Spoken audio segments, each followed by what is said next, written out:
एक बहुत ही सुंदर गांव था जिसमें कई लोग प्रेम और मोहब्बत से रहते थे। एक औरत बाहर से आकर बहुत बड़ा बंगला बनाकर उसमें रहने लगती है। वह औरत देखने में बहुत ही खूबसूरत थी, साथ ही दिल की भी बहुत अच्छी थी। वह गरीबों की भी मदद किया करती थी। उसका नाम सरिता था, लेकिन लोगों ने उसका नाम परी रख दिया था। पड़ोस ही में चमन नाम का एक आदमी रहता था जो बहुत ही गरीब था। उसके घर उसकी बेटी की शादी थी। चमन परी के घर जाता है। दरवाजे की कुंडी खिटखिटाता है। अरे चमन, सुबह सुबह क्या हुआ? अरे परी जी, क्या आप मेरी थोड़ी सी मदद कर सकते हैं? बताओ चमन जी, अगर मुझसे हो सकेगी तो जरूर मैं आपकी मदद करूंगी। परी जी, मेरी बेटी की शादी है। मेरी बेटी के लिए कपड़े और कुछ शादी की चीजें लाने की जरूरत है, लेकिन मेरे पास पैसे नहीं है। महेश पैसे तो दे रहा है, लेकिन बहुत ज्यादा ब्याज पर दे रहा है।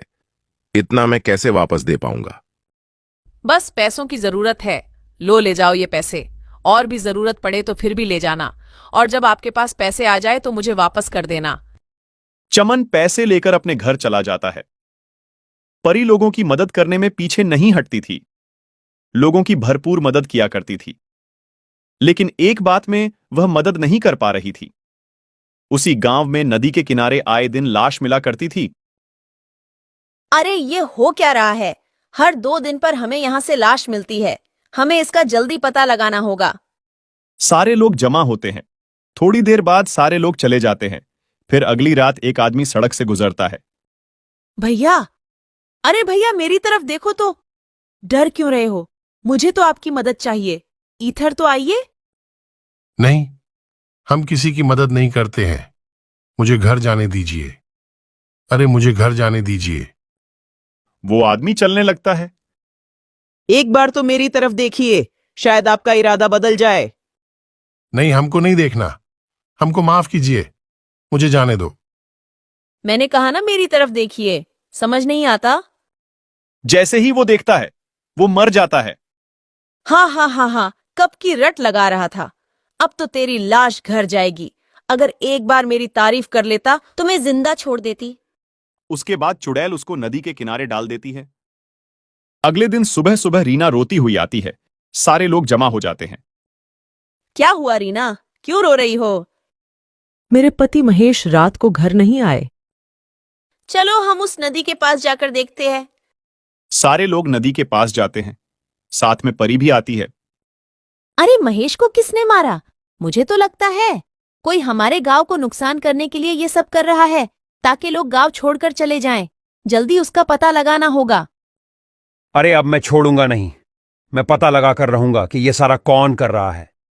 अगले दिन राहुल गांव के रास्ते निकलता है। तभी आवाज आती है। एक बात सुनो। सुनो भैया, क्या आप मेरी मदद कर सकते हैं? कौन है तू? इससे क्या फर्क पड़ता है कौन हूं मैं?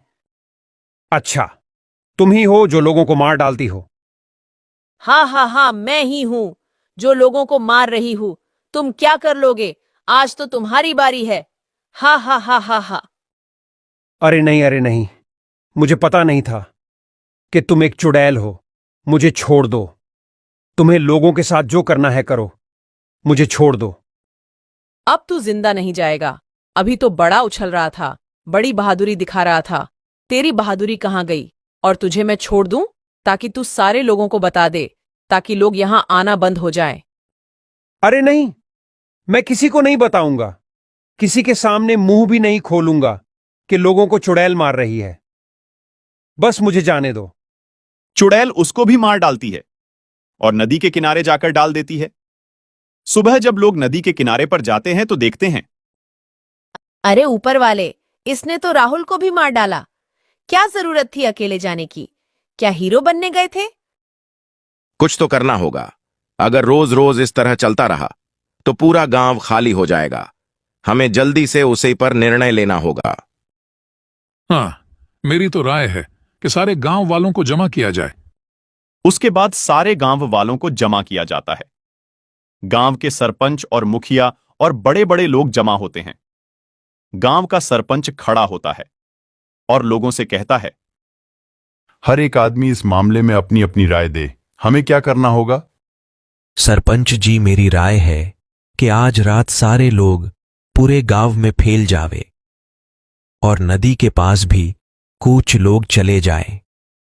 लोगों को कौन मारता है सब पता चल जाएगा। लेकिन सारे लोगों को देखकर वह नहीं आएगा तो हमारा काम नहीं होगा। सरपंच जी, मेरी बात सुनो। मैं आज रात को जाऊंगा, मेरे साथ एक आदमी को और भेजो। हम दोनों मिलकर पूरी बात का पता लगाएंगे, फिर हम सुबह आपको बता देंगे। ये बात सही है। दूसरा आदमी कौन तैयार है, जल्दी बोलो। तो एक आदमी खड़ा होता है जिसका नाम प्रकाश होता है। सरपंच जी, मैं जाऊंगा। लोग अपने घरों पर चले जाते हैं। जैसे ही रात होती है तो प्रकाश और मोनू दोनों गांव से निकलकर सड़क के करीब जाते हैं। वहां से दोनों अलग अलग हो जाते हैं। जैसे ही प्रकाश थोड़ा आगे जाता है तो आवाज आती है, अरे सुनो, मेरी तरफ एक बार तो देखो। अरे चुड़ैल, तू ही लोगों को मारती है। मैं ही मारती हूँ। आज तेरी बारी है। प्रकाश फौरन वहां से दौड़ता है। प्रकाश फौरन मोनू को बुलाता है। मोनू, जल्दी मेरी तरफ आओ, यहां चुड़ैल रहती है। अरे प्रकाश, क्या हुआ? अरे भाई, देखो उधर दूर, जो अभी औरत नजर आती है वही चुड़ैल बनकर आई थी। चलो उधर जाकर देखते हैं। जैसे ही वह दोनों चुपके से देखते हैं तो प्रकाश कहता है, अरे ये तो परी है, परी। ये दोनों आदमी भागकर गांव आ जाते हैं। फिर वह दोनों अपने अपने घर चले जाते हैं। जैसे ही सुबह होती है वह दोनों सरपंच के पास जाते हैं। फिर सारी बात सरपंच को बताते हैं। फिर सरपंच गांव के कई लोगों को लेकर परी के घर जाते हैं। सारे लोग और सरपंच परी के घर जाकर दरवाजा खिटखिटाते हैं। परी बाहर नहीं आती। सारे लोग आपस में एक दूसरे से कहने लगते हैं, लगता है परी को पता चल गया है, अब बाहर नहीं आएगी। उसमें से एक आदमी कहता है, मुझे तो लगता है परी भाग गई होगी। सारे लोग शोर करने लगते हैं, जिसकी आवाज सुनकर परी घर का दरवाजा खोलकर बाहर आती है। अरे सारे गांव वाले मेरे घर क्यों आए हो? क्या हुआ है? कोई जरूरत है क्या? नहीं नहीं, हमें यह खबर पहुंची है, आप ही रात को चुड़ैल बनकर लोगों को मारती हो। अरे ऐसा कौन कहता है कि मैं रात को चुड़ैल बनकर लोगों को मारती हूँ? सुनिए परी जी, कल रात मोनू और प्रकाश दोनों गांव के बाहर सड़क पर जा रहे थे। जब दोनों अलग हो गए तब प्रकाश के सामने चुड़ैल बनकर क्या कह रही थी। हाँ हाँ, मैं ही चुड़ैल थी। क्या कर लोगे?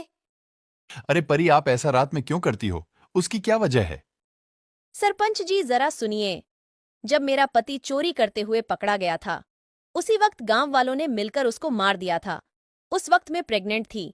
मेरे पति के मर जाने के बाद मैंने आत्महत्या कर दी थी। तब से मेरी आरती चुड़ैल बंद कर भटक रही है। मैं किसी को नहीं छोड़ूंगी। सारे गांव वालों से बदला लेकर रहूंगी। तभी परी चुड़ैल बन जाती है। तभी सरपंच के पास दो आदमी आकर कहते हैं, सरपंच, हम तांत्रिक को लेकर आते हैं, वो चुड़ैल को अपने कब्जे में कर देगा। वो दोनों तांत्रिक के पास जाते हैं और तांत्रिक को सारी बात बताते हैं। तांत्रिक उन दोनों के साथ आता है। तांत्रिक चुड़ैल से कहता है, गांव वालों को परेशान करना बंद कर दे। नहीं, मैं गांव वालों से बदला लेकर रहूंगी। तभी तांत्रिक चुड़ैल को आग लगा देता है। चुड़ैल जल जाती है। सारे गांव वालों को चुड़ैल से छुटकारा मिल जाता है। सारे गांव वाले तांत्रिक का शुक्रिया अदा करते हैं। गांव वाले तांत्रिक को बहुत सारी चीजें गिफ्ट करते हैं। तांत्रिक उन चीजों को लेकर चला जाता है। फिर गांव वाले खुशी खुशी रहने लगते हैं। सरपंच मोनू और प्रकाश को कुछ पैसे दे देता है। उनकी हिम्मत की वजह से पूरे गांव वालों को छुटकारा मिलता है। दोस्तों, इस कहानी से हमें यह सीख मिलती है, कभी भी किसी पर आंख बंद करके भरोसा नहीं करना चाहिए। हमारी